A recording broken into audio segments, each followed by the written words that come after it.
I'm Carol Hare with Fidelity National Title Insurance, and we're here for another title talk. And with me is Michelle Statz, who was with our claims department and is now based out of the Richmond office as one of our many fine underwriting counsels.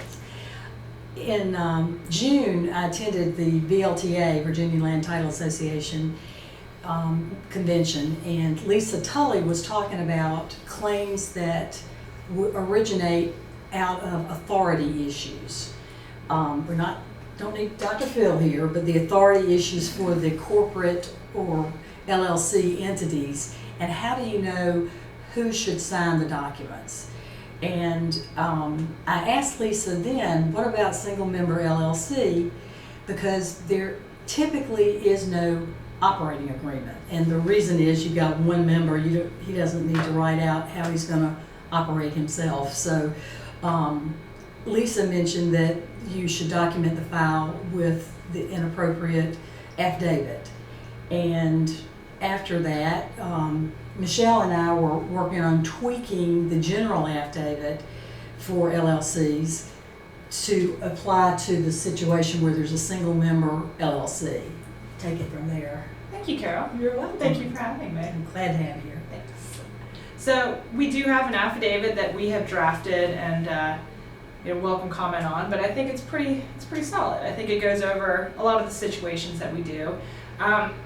As Carol mentioned, I've used to do claims at Fidelity for several years. So authority issues have always been a little bit more of an issue than other things, I'd say, because that's where it's really ripe for fraud.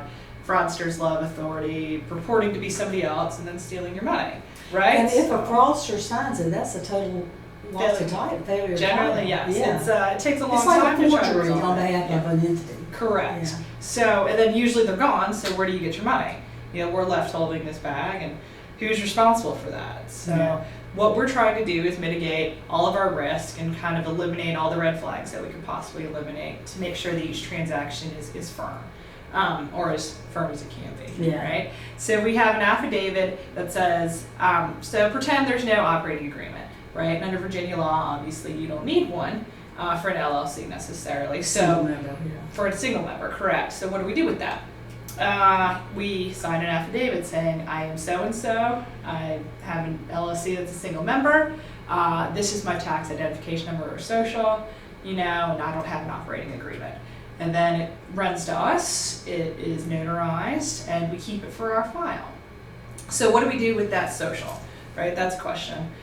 We have it for our file. It's further documentation of who that person is, should we need to know who that person is. And it's good reference and evidence of anything that we do. So, because you always want to paper up your file so that you know that you did things correctly.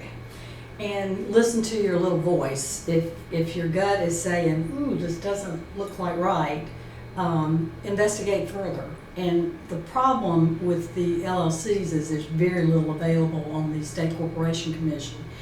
And we were talking about one red flag is an entity that's been terminated for some reason and then is all of a sudden reinstated.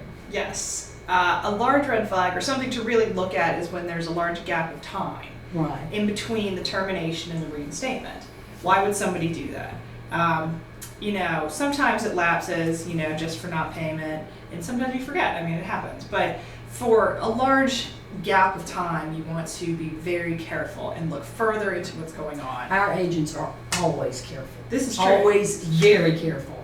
But one of the things only the agent can know is looking at the title report in preparation for the commitment. And it may very well be that additional research is needed that would not show on a title report.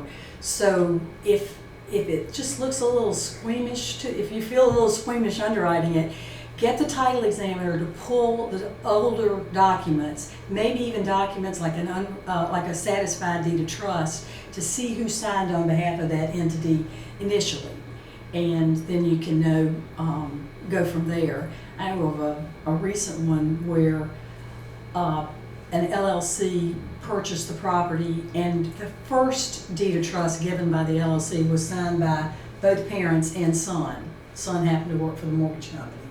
Subsequent deeds of trust were only signed by the son. And that should have been a red flag. Look further, what happened to Great. mom and dad? Mom and dad are now suing son, I believe, so. Oh, wow. Yeah, but you need to take an extra step and either investigate further or call underwriting counsel and they can give you guidance, so. Always happy to help with that situation. Yeah. Always. But trust your gut. Trust your feelings on that. If you have something wrong, make sure that you look further into what's going on or call one of us. Yeah, listen to your little voice, and thanks for being great agents. We appreciate it.